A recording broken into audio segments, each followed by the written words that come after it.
Hey guys, Matt here, and I'm having a traditional meal on a day that's very special. Today is Dragon Boat Festival, and I've been in China for almost 6 years now, and I've celebrated many of these. And I kind of wanted to tell you what is so significant about today in China. Basically, we all celebrate. We eat zongzi, which is like compressed rice into little triangular objects that we eat, and there's meat in the center and rice and everything. That's Kenny.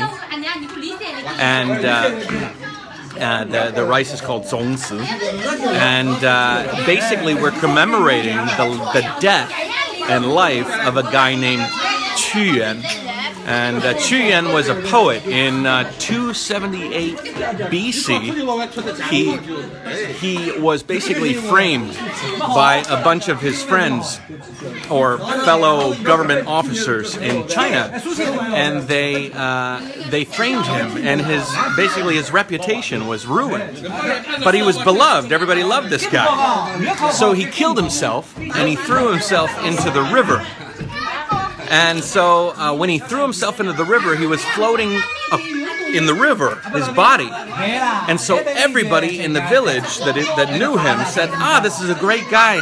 I don't want the fish to eat his body because he's such a good guy. So they ran out into the ocean and they raced to his body.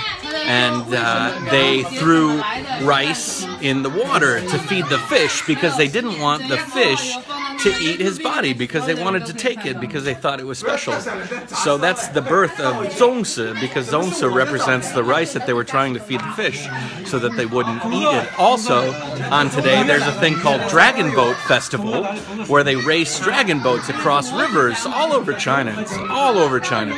And so to commemorate this guy's death, they do dragon boat races. Everybody eats and has drinks and everything.